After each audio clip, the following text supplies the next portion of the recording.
we are going to present a critical discussion on लहरों की बांसुरी by Suraj Prakash. For the purpose, we have invited well-known poets, writers, and critics, Dr. Vinod Asudani and Rajesh Asudani Raki. So, let us listen to them. नमस्कार दोस्तों। नमस्कार।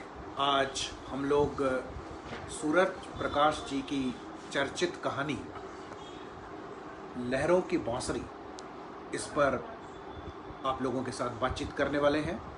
इससे पहले कि हम इस कहानी के अलग अलग पहलुओं पर चर्चा करें, मैं राजेश जी से निवेदन करूंगा कि वे हमें इस कहानी की विषय वस्तु के बारे में कुछ बताएं। जी मित्रों, लहरों की बांसुरी सूरज प्रकाश जी की कुछ वर्ष पहले लिखी हुई एक रोचक कहानी है। जो कहानी शुरू होती है कि जो नैरेटर है कहानी का, उसको फ़ोन आता है अंजलि। उसकी एक फेसबुक फ्रेंड है जिसके साथ थोड़ा सा ब्रेकअप हो गया है, 1 महीना पहले किसी बात पर अनबन हो गई है, लेकिन फेसबुक फ्रेंड है, कभी एक दूसरे को देखा नहीं है। अचानक वो उसको कहती है कि मैं आ रही हूँ बम्बई, और उसको 3 दिन के लिए अपने साथ लेके दमन की ओर चल देती है, एक होटल में रहने। और वो कार में उसके साथ जाते हैं। और अंजलि बड़ी ही एक एक्टिव फॉरवर्ड किस्म की लड़की प्रतीत होती है, वह है, और बातचीत करती है साथ साथ, एक दूसरे को वो धीरे धीरे जानते हैं। कार में जाते जाते ही वो अपनी ब्रा बदल लेती है, जबकि कार की स्पीड काफ़ी ज़्यादा है उस समय। और ब्रेकफास्ट शुरू होता है बियर से, और इसके बाद वो होटल में पहुंचते हैं। एक ही बड़े कमरे सूट में रहते हैं। और ये नैरेटर फर्स्ट पर्सन में नैरेट कर रहा है कहानी कि अंजलि क्या क्या उससे करवाती हैं। साथ में दोनों बातचीत करते हैं, खाना खाते हैं, और समंदर किनारे जाकर बैठते हैं जहाँ अंजलि उसको अपनी पुरानी कहानी सुनाती है। और दोनों फैसला करते हैं, मतलब अंजलि कहती है कि हम फैसला करें कि हम में से कोई भी कमज़ोर नहीं पड़ेगा। मैं कमज़ोर पड़ूंगी तो तुम संभाल लोगे, और तुम कमज़ोर पड़ोगे तो मैं संभाल लूँगी। कमज़ोर पड़ने से उनका मतलब है सेक्स के प्रति कमज़ोर पड़ना, सेक्सुअल एक्ट में सम्मिलित होना। तो उसको छोड़ के बाकी सारी चीज़ें वो एक दोस्त की तरह, दोस्त और सहेली की तरह करते रहते हैं। सोने का अरेंजमेंट थोड़ा थोड़ा दूर दूर है, वो अंदर सोती हैं, ये बाहर सोता है, कभी अदला बदली हो जाती है सोने में। पहली रात को ये जाता है उसके पास, हाथ लगाने की कोशिश करता है तो वो जाग जाती है और उसका हाथ रोक देती है। अगली रात को वो स्वयं बच्चे जैसे आके इसके साथ सट के सो जाती हैं। दोनों मिलके फ़ोटो देखते हैं, और इस तरह से 2-3 दिन दमन में गुजार के फिर वापस आते हैं। और वापस आते आते एक और होटल में रुकते हैं जहाँ की, अच्छा, इसको इस बीच लास्ट में इसको दस्त हो जाते हैं, लूज मोशन, जो कि एक अच्छी मित्र की तरह अंजलि उसकी नर्सिंग करती है। और वापसी में आते आते ये कह देती है कि अच्छा हुआ हम में सेक्स नहीं हुआ, कोई कमज़ोर नहीं पड़ा, या जब भी पड़े तो हमने एक दूसरे को संभाल लिया। क्योंकि जो सेक्स के ताल्लुकात होते हैं वो पूरी तरह सेक्सुअल हो जाते हैं या फिर पूरी तरह समाप्त हो जाते हैं। और इस तरह से कह के वो फिर विदा लेके चली जाती है अपने तरफ। और अंजलि जो उसको कहानी सुनाती है समंदर किनारे बैठे बैठे, वो वही सुनाती है कि शुरू में वो एक आम लड़की थी, मेरठ में रहती है, और 11वीं में फेल हो गई। उसके बाद उसकी शादी हो गई, और शादी के बाद वो बहुत कुंठित अनुभव करती थी घर में। और फिर उसने एक पत्र भेजा अपने एक पड़ोसी लड़के को, जिसने कि उसकी सहायता की अपनी मम्मी द्वारा, और उसको पढ़ने को प्रेरित किया। वो पढ़ के एक मल्टी लेवल मार्केटिंग कंपनी में काम करती है, लेकिन वह ज़्यादा सफल नहीं हो पाती। लेकिन धीरे धीरे उसमें वो सफल होती जाती है, और इतनी सफल हो जाती है कि आज वो उसी कंपनी में एक बड़े ओहदे पर है और काफ़ी कमा लेती है। और उसके अपने पति को भी वहाँ रखती है, कंपनी में एक एजेंसी दिला देती है। तो इस तरह से वो एक सफल है, और वो वहाँ एक टेरेस गार्डन बनाया है मेरठ में अपने। और वो सेल्फ एक्चुअलाइजेशन कहती है इसको, कि मैं आज जो करती हूँ वो एक सेल्फ एक्चुअलाइजेशन है। वो प्रकृति के सानिध्य में नग्न होकर टेरेस गार्डन में समय गुजारती है, और यहाँ भी नग्न होकर वो तैराकी के लिए जाती है इसके साथ में। तो इस तरह से वो सेल्फ एक्चुअलाइज्ड एक लड़की की तरह अब आती है, जबकि एक 11वीं में फेल हुई लड़की से लेके उस तक का जो सफ़र है और इस तरह से वो लास्ट में वापस आते हैं बम्बई और वो मेरठ चली जाती है। और जो नैरेटर है वो ये सोचता रह जाता है कि मैं एक समृद्ध हुआ, आई एम एनरिच्ड और आई एम एम्पावरिश्ड। यहाँ पर वो कहानी आके समाप्त हो बहुत जाती खूब है। राजेश जी, आप ही की बात को मैं आगे बढ़ाने की कोशिश करूँगा कि अंजलि सेल्फ एक्चुअलाइज करती है अपने आप को, यानी वो कम पढ़ी लिखी है, वहाँ से पढ़ना चालू करती है, वो आर्थिक रूप से स्वतंत्र हो जाती है। और सूर्य प्रकाश जी ये भी दिखाना चाहते हैं कि वो वैचारिक धरातल पर भी स्वतंत्र है, वो जिससे जहाँ चाहे मिल सकती है और वो नरेटर के पास आती भी है, 3 दिन तक वो साथ में रहते भी हैं। अब ये एक असंगति है कि एक अपने मित्र के साथ रहती है, किंतु सिर्फ वो शारीरिक संबंध करना नहीं चाहती। इस दृष्टि से आज भी वह वही पुरानी सोच वाली लड़की है। आज भी वो यह कहती है कि मैं आज भी अपने पति के प्रति पूरी वफादार हूँ, मैंने कुछ भी ऐसा नहीं किया। किंतु ये इनकंसिस्टेंट बिहेवियर लगता है। एक तरफ वो शराब पीती है, परपुरुष के साथ 3 दिन बिताती है, कार में ब्लाउज चेंज करती है, और सिर्फ जहाँ पर शारीरिक संबंध की बात आ जाती है तो उसके पति के प्रति वफादारी याद आ जाती है। तो ऐसा नहीं लगता कि आपको कि कुछ नए करने के चक्कर में एक नई स्वतंत्र नारी का चरित्र कहानी में घड़ने की जो कोशिश है सूर्य प्रकाश जी की, वे उसमें सफल होते हुए दिखाई नहीं देते मुझे। जी, यहाँ 2-3 बातें उभर के सामने आती हैं। पहला तो मैं ये कहूँगा कि कुछ नया करने के चक्कर में सूरज प्रकाश जी उसको पूरी तरह तो नहीं कर पाए हैं। पहली बात तो सारे समालोचकों को और पाठकों को ये प्रतीत होता आया है आज तक कि ये कहानी जो है एक ऑथेंटिक फीमेल अपना ऑथेंटिक जीवन कैसे जीना चाहती है। और सूरज प्रकाश जी ने अपने एक इंटरव्यू में कहा है विविध भारती पे कि एक लड़की अपना ऑथेंटिक जीवन जीना चाहती है और वो 3 दिन जीती भी है। अब मैं पहली बात तो ये प्रश्न खड़ा करना चाहता हूँ यहाँ पे कि एक लड़की की ऑथेंटिसिटी क्या है, ये अथॉरिटेटिवली एक पुरुष लेखक का कहना कहाँ तक सही है। ये कहानी अगर किसी लेखिका ने लिखी होती तो मैं ज़रूर मानता कि ये एक ऑथेंटिसिटी लड़की की है, लेकिन यहाँ मुझे पहली बात तो ये लगती है कि लेखक ने अपनी जो मेल फैंटेसी है, पुरुष कल्पना है, उसको एक नारी चरित्र पर प्रोजेक्ट किया है कि हर लड़का कहीं ना कहीं ये चाहता है कि मैं एक स्त्री के साथ अकेले जाकर 2-4 दिन बिताऊं और वो इनिशिएटिव ले, वो अपना मुझे करने कई सारी बातें कहे।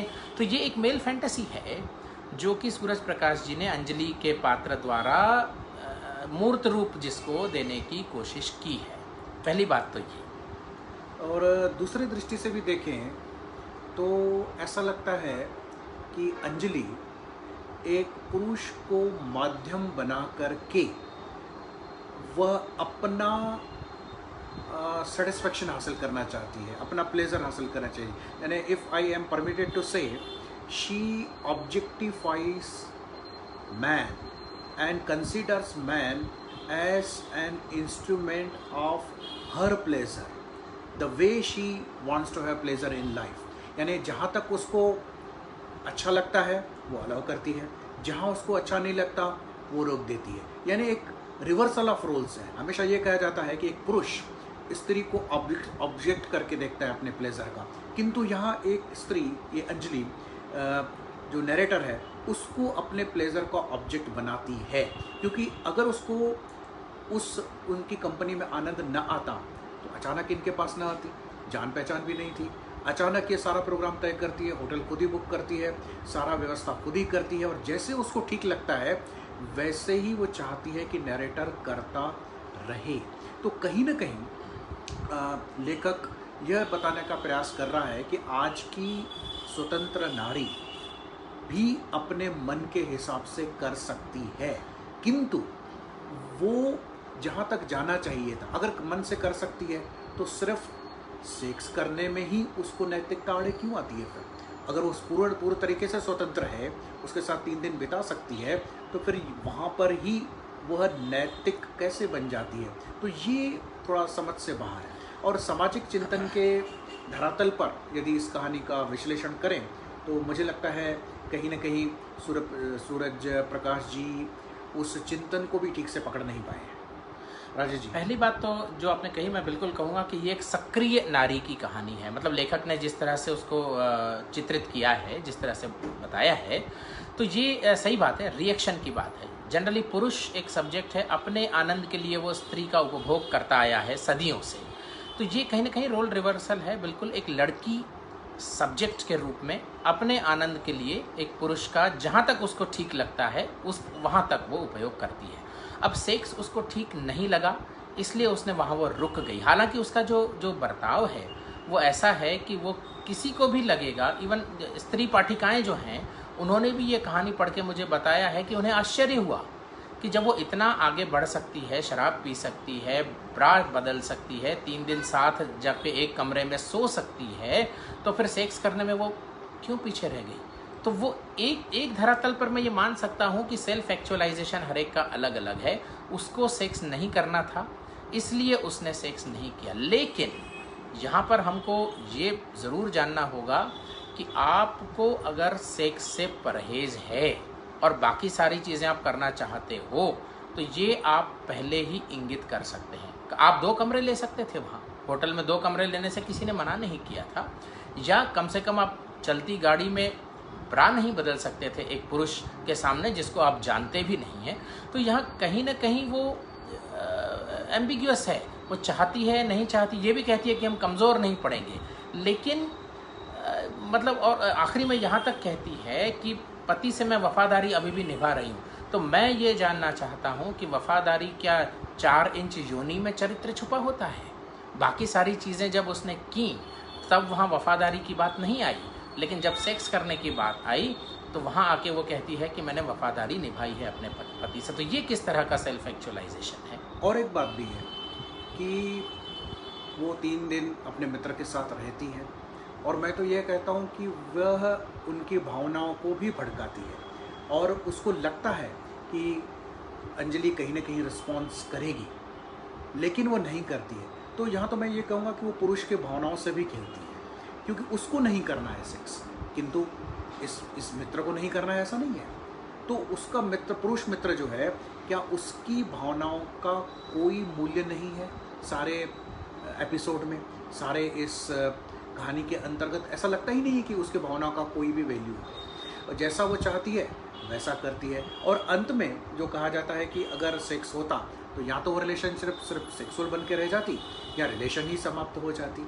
यानी सूर्य प्रकाश जी स्त्री पुरुष के संबंधों को इतनी संकुचित दृष्टि से देखते हैं, ये मेरे लिए बड़े आश्चर्य की बात है। क्यों? यदि शारीरिक संबंध हो जाए तो क्या भावनात्मक संबंध नहीं होता? आगे आसक्ति नहीं होती?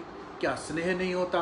क्या आप ये कहना चाहते हैं कि शारीरिक संबंध खराब है या रिलेशनशिप को अपवित्र करता है या रिलेशनशिप ही समाप्त करता है? इस प्रकार की मतलब अजीब जो विचारधारा है लेखक की, ये ठीक नहीं लगती। और एक और बात भी है जिस पर मैं हम राजेश जी का भी ओपिनियन सुनना चाहेंगे कि कलात्मक पक्ष कहानी का कितना मजबूत है। क्या ये कहानी आप साहित्यिक कहानी मानते हैं? पहली बात तो मैं फिर से वही कहूँगा कि ये कहानी पूरी तरह रिएक्शन वाली है। जैसे आज तक पुरुष करते आए हैं वैसे ही एक स्त्री भी कर सकती है। यही चित्रित करने का पूरा प्रयास सूरज प्रकाश जी ने यहाँ किया है कि जिस तरह पुरुष अपनी मनमानी करते हैं वैसे एक स्त्री भी मनमानी करती है। आप देखेंगे कि हर इच्छा अंजलि लादती है नैरेटर पर। नैरेटर अपनी इच्छा से कुछ भी नहीं करता है। तो ये कहीं वही दिखाने के जिस तरह स्त्रियों को एक तरह से गुलाम बनाया गया है, इस तरह से स्त्री भी पुरुष को गुलाम बना सकती है, शॉर्ट टर्म के लिए या लॉन्ग टर्म के लिए। तो ये एक बात है। लेकिन ये ज्यों का त्यों, और जैसे आपने विनोद भाई आपने कहा कि कहीं न कहीं लेखक जो है वो परंपरागत रूढ़िवादिता में आज भी अटका हुआ है। कितनी भी आधुनिक हो अंजलि, कितना भी सेल्फ एक्चुअलाइजेशन हो, लेकिन जब अपने समूचे चरित्र को वो 4 इंच योनि में ही पाती है तो उसके बाद फिर उसका कुछ भी करना उतना मायने नहीं रखता जितना कुछ न करना मायने रखता है। तो कलात्मक दृष्टि से इसकी जो भाषा है कहानी की, या जो जिस तरह से इसको चित्रित किया गया है, मेरे ख्याल से जो है नौजवान पाठक इसको सुने, उनको उनकी उत्सुकता बनी रहे कि आखिर क्या हुआ, सेक्स हुआ या नहीं हुआ, सेक्स हुआ या नहीं हुआ, बस इसी पर आके वो कहानी जो है वो आधारित हो जाती है। मतलब मेरे ख्याल से किसी FM चैनल के लिए लिखी गई कहानी लगती है ये। तो मुझे तो लगता है कि साहित्यिक जो हमारे बातें हैं या साहित्यिक जो स्टैंडर्ड्स हैं, उसमें कहीं ना कहीं कहानी उतनी खरी नहीं हो सकती, और कला पक्ष भी कहानी का बहुत ही कमज़ोर दिख पड़ता है। और ऐसा लगता है कि जैसे ना कोई सेंसेशनल पिक्चर चलती हो, कोई कहानी चलती हो, और एक के बाद एक एपिसोड्स होते जाएं और पाठक को बांध कर रखा जाए। तो एक चीज़ हम कहानी के क्रेडिट में कह सकते हैं कि मनोरंजन का जो इसमें पुट है वो काफ़ी अच्छा है, आप सुनते रहें, मज़ा आ जाएगा।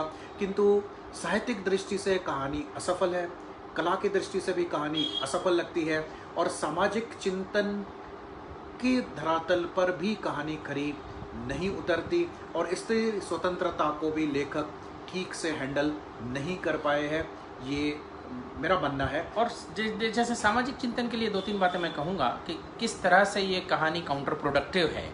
किस तरह से, पहली बात तो फेसबुक फ्रेंडशिप है।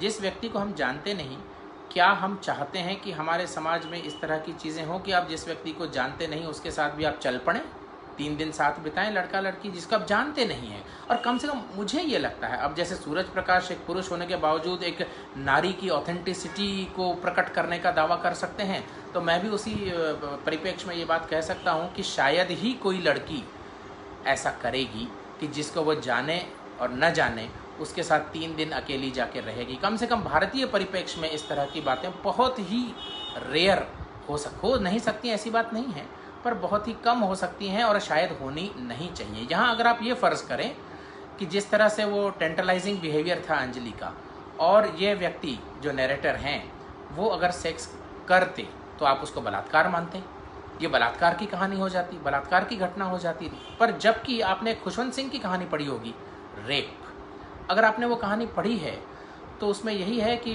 गर्मियों की रातों में बाहर सोते हैं लोग, और एक पड़ोसन होती है, छोटी लड़की होती है, टीनेजर, उसको वो देखता है, उसके कपड़ों के अंदर की चीज़ भी देखता है, और बाद में जब दिशा मैदान को जाते हैं तो जाके रेप कर देता है, और केस चलता है। केस में जज लड़की से आखिर पूछता है कि सच कहो तुम्हारे साथ रेप हुआ, तो वो लड़की कहती है नहीं, मेरे साथ रेप नहीं हुआ। क्यों? क्योंकि वो जानती है कि हम एक दूसरे के प्रति आकर्षित हैं और इसने मुझे इस तरह से दे। तो ये वो तो खैर उस कहानी पर हम कभी और बात करेंगे, लेकिन यहाँ अगर ऐसी कोई चीज़ हो जाती तो आप लड़की को दोष नहीं देते। हालांकि लड़की का बिहेवियर बड़ा ही टेंटलाइजिंग है इस मामले में, लेकिन फिर भी उसको रेप ही कहा जाता। तो सामाजिक धरातल पर, और फिर जैसा आखिरी में कहा गया कि चरित्र अगर आप सिर्फ सेक्स में देखते हैं तो ये बहुत बहुत बड़ा एक घातक प्रवृत्ति है जो कि हमारे समाज में विद्यमान है। तो इसलिए मैं कहूँगा कि सामाजिक धरातल पर यह कहानी न्याय नहीं कर पाई है। आधुनिकता के चक्कर में जो है Suraj Prakash ji has cross the lines.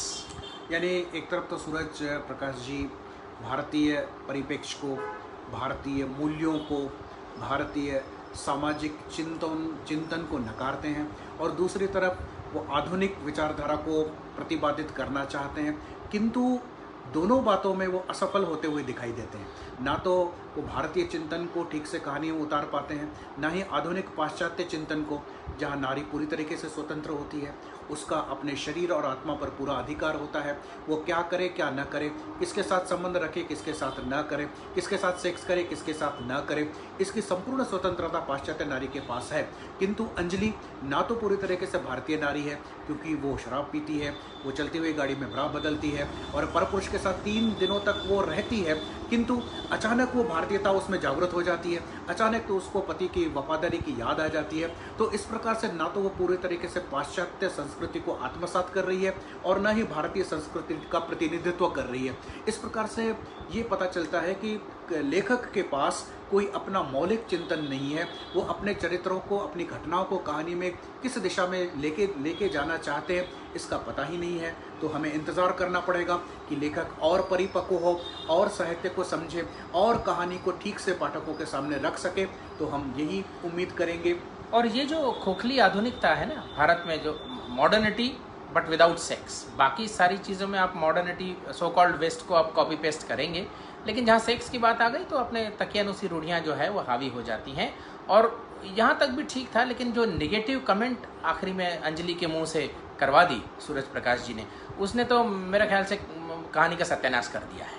तो अंत में टू कंक्लूड मैं इतना ही बोलूँगा कि the writer has not been able to integrate erotic desire into the personality of the heroine of this story. Sex operates at the different level and the rest of the personality operates at the different level. Rather, the ideal situation should have been sex and all other aspects of the personality should have been presented as an integral whole. जैसे इस कहानी का ना एक scene की मैं तारीफ करूंगा, बाकी सारे सीन्स तो खैर वो तो मैंने पहले ही कह दिया, लेकिन जब वो अंजलि अपने विवाह के बाद कुंठा का अनुभव करती है और अपने पीछे पिछवाड़े में जो पड़ोसी रहते हैं उनको एक चिट्ठी लिखती है आखिर कि मुझे जहर मंगवा दो, तो वहाँ उसके बाद जो हेल्प की गई वो माँ के द्वारा, उस लड़के के माँ के द्वारा, ये एक अच्छा चीज़ जो है। जनरली पाठक समझता है कि एक लड़की एक लड़के को जब चिट्ठी देती है तो लड़का या तो कुछ नहीं करेगा या फिर उसके इश्क में मुब्तला हो जाएगा, लेकिन वो जो दोस्ती दिखाई है नितिन और अंजलि की, तो वो एक काफ़ी सराहनीय इस कहानी का पक्ष है। और एक बात, जब नितिन का इतना सकारात्मक रुख रहा है जी, और नितिन के प्रति भी कहीं न कहीं उसके मन में आसक्ति है जी, किंतु नितिन आगे पढ़ाई के लिए अमेरिका चला जाता है और उसके साथ उसका संपर्क समाप्त हो जाता है, तो उसके बावजूद भी जिस प्रकार का व्यवहार और नैरेटर के साथ करती है, ये थोड़ा सा एक्सेप्ट करने में बहुत डिफ़िकल्ट है कि एक ही व्यक्ति के अंतर्गत इस प्रकार के अलग अलग दृष्टिकोण पुरुषों के प्रति, ये भी थोड़ा समझ में नहीं आता। क्योंकि कहीं भी कोई भी व्यक्ति ऐसा हो, यानी साइकोलॉजी ऐसे मानती है कि किसी भी व्यक्ति की जो पर्सनैलिटी है उसमें कहीं ना कहीं कंसिस्टेंसी होती है। मैं ये नहीं कहना चाहता कि आप अलग प्रकार का व्यवहार नहीं कर सकते, किंतु it has to be consistent to certain extent. जी, तो मतलब कहीं ना कहीं सूरज प्रकाश जी को ये लगता है कि स्त्रियों की जो ऑथेंटिसिटी है वो तो मतलब स्वच्छंद रहती हैं सेक्स को छोड़ के। अब ये कहाँ तक सही है ये हम पाठकों पर ही छोड़ते हैं। तो बिल्कुल आप ये कहानी पढ़ें और सोचें, और जल्दी ही हम थ्रू लिटरेरी लेंस का एक और अंक, एक और साहित्यिक रचना पर चर्चा करने के लिए आपके सामने पुनः उपस्थित होंगे। तब तक मेरा और मेरा भी आप आपको सभी को सादर नमस्कार। नमस्कार।